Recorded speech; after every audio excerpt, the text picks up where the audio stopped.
Dersimiz davamlaştırmaz, hürmetlik vatandaş bugün çislağa 2023 yıl 6. ayının 20. gün heptiye seyşembe vatandaş. Yukarı ne mi dedik? Söz ibarı özgerdi. Tinç okyan. Amerika sen mi sığısan, ben mi sığıman? Lakin bu katı bu ibardan Reis Xi Jinping yüzünü kaçırdı. Bu ibarını yakı şu ardı bir payan yer şarı kuruluğu dep atadı. Her kaysı öz aldığı terakki kılıştığı sözün təkidildi ve kuş koydu. Şundakla tehdit, yani Amerika'ya tehdit salmayımız degen sözge kasten eneklimi bədi. Uzundan bir nimdi Amerika'ya tehdit çünkü, dünyaya tehdit çünkü. Asya Tinç Okyan'dır aynı diye kendi Tinç Okyan aynı Tayvan buğuzu Tayvan'a tehdit çünkü dedik. Yani bu tehditin hemisi teki elbette çünkü Amerika'ya tehdit. Bugün de Reis Xi Jinping yüzünü ağlam biz Amerika'ya tehdit emez demekçi oldu.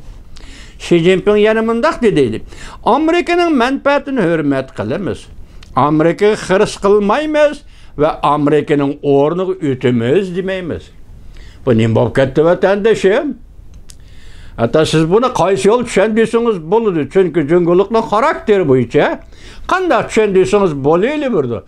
Çünkü bundaq vədiler tarix talay qatib boğa vədiler var.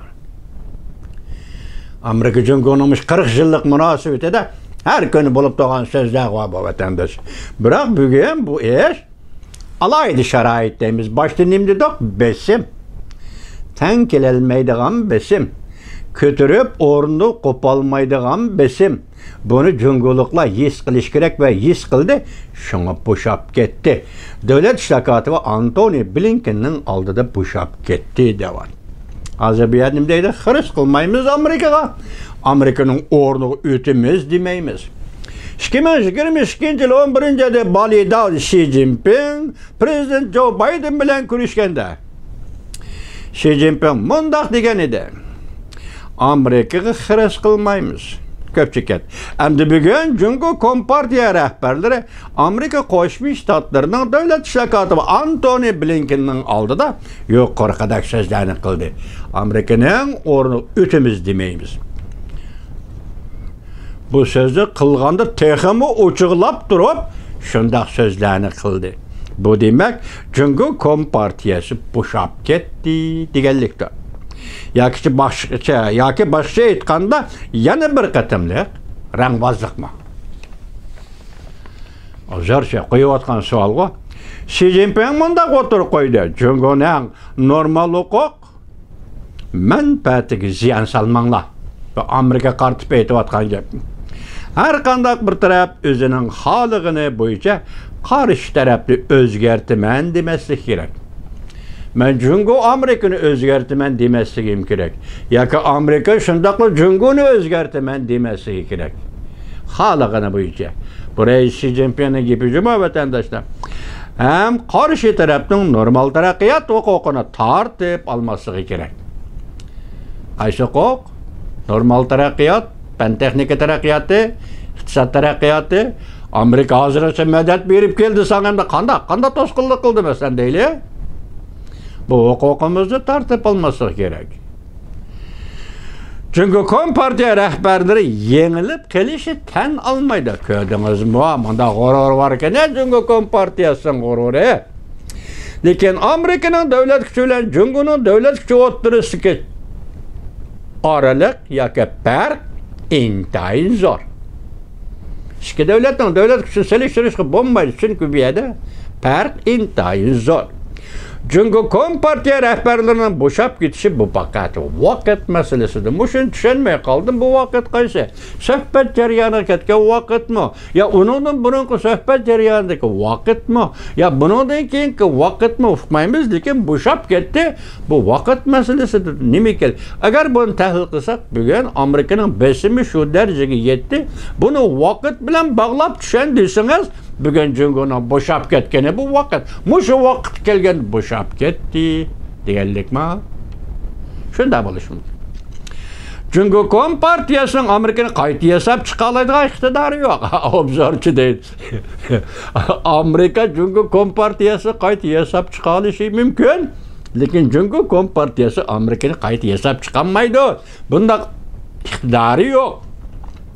Hozir Jungo Kompartiyasining ansiraydigini Amerika Jungo Kompartiyasini o'zgartib yasab chiqamdi yo'q degan masalada. Shunda qatanda bu tegini bildik-a? Amerika Jungo Kompartiyasini o'zgartib etamdi, ko'p partiyalik tuzumga aylantirib etamdi. Jungo Kompartiyasining huquqini tartib olamdi, masalan Jungo xalqining qo'li orqali tartib olamdi. Jungo Kompartiyasini hokimiyat beshidan so'rab tushiramdi. Mushlarning hammasi o'zgartib etish doirasiga kirdi. Amerika mushuni qilamdi deb ansirash bugun Jungo Kompartiyasi kundalik ishiga aylandi deydi vatanda. 6 ayning 12 kuni Amerika Savdo Ministerligi 43 yurishlik Jungoning harbiy ishlar taraqqiyotiga munosabatli shirkatlarni boshqarish doirasiga yazdı. Yoki boshqarish doirasiga tizimladi. Yoki qar tizimlikka oldi davasimiz bo'ldi. 6 ayning 12 kuni. 6 ayning 12 kuni, 6 kundan keyin 18 kuni Amerika Qo'shma Shtatlarining davlat ishlar katibi Beijingga ziyorat kutishdi vatandosh. Amerika bir tarafdan to'qinishdan saqlanmoqchi bo'layotdi. Amerika davlat ishlar katibi Antony Blinken Jungoni ziyorat qilib, ikki davlat munosabatining yomonlashib ketishini tormozladi. Ya'ni bir tarafdan Amerika Jungo bilan keskin raqobat qilishyapti. Biri Jungo bilan keskin raqobatlashyapti, ikkinchisi Jungo bilan to'qinishdan saqlanishni o'ttirg'a qo'yyapti. Demek noço'san to'qinishmaymiz. Buni qo'y, u o'g'alvalning ishi emas. Hadisli kaltak ko'tarib chiqadigan o'g'alval o'g'li bu, lukchakning ishi u. Sen men bilan raqobatlashamsan yo'q.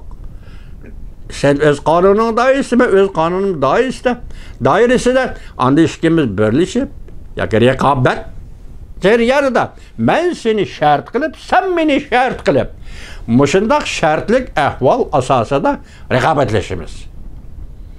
Hozir Amerika shu ishni qilyapti deydi. Bu qatam davlat ishlar katibi Antony Blinkenning Jungo ziyoratida Xi Jinpingning davlat ishlar katibi Antony Blinkenga qaratgan pozitsiyasi xuddi bo'ldi endi men sizlarga Amerikaga qarshi kurash qilmayman. Amerikaning menga qarshi kurash qilmasligini umid qilaman degandek bir pozitsiyasi bor. Boşap ketdi, men de Amerika qarıştırmayman. Amerika men qarıştırmasın. Xi Jinping efendi bu yerda birli sizning ishingizni emas. Amerikaning bütün ishi yoki tarixdagi ishi va hozirgi ishi va kelgusiga qaratilgan hozirgi ishi bu birli Jungo masalasi emas. Rais Xi Jinping efendi Jungo meselesi degan meselenin içinde Uyg'uriston meselesi, Tibet meselesi, Hong Kong meselesi, Tayvan meselesi, dünyanın teşriği eminligi meselesi, tehditten, zo'ravonlikdan xoli dünya qurish meselesi, dünyanın tertibini saqlash meselesi ve yoki boshqa mesele. Bu yolg'iz negizli kaldı, bu Jungo meselesi emas. Rais Xi Jinping efendi dünya mana shundaq dünya. Antony Blinken davlat ishlar katibi muxbirlar so'zlagan so'zida o'zining siyosatining qanday siyosat ekanligini topshirdi. Uning uchun bir jumla bor. Biz Jungoda ba'zi fan texnika harbiy ishlar buni g'oyat harbiy fan texnika chekladik. Jungoga bunu eksport qilishni chekladik. Buningda boshqa maqsadimiz yo'q. Jungo bu fan texnikadan foydalanib kishilik huquqni dafsanda qilishga ishlatdi. Bu fan texnika ne edi? Muxbirlarga davlat ishlar katibi Antony Blinken shundoq dedi. Siz shundoq qildingiz-ku, Uyg'urlar shundoq qildingiz-ku, Uyg'ur qirg'inchiligini shundoq barpo qildingiz-ku, Rais Xi Jinping. Hozirgi zaman texnikasi bilan birlashtirib Uyg'urlarni Uyg'ur qirg'inchiligi bilan qirdingiz-ku. Rais Xi Jinping. Bu yerda no'qolla Amerika men qarshi men Amerika qarshi turmayman.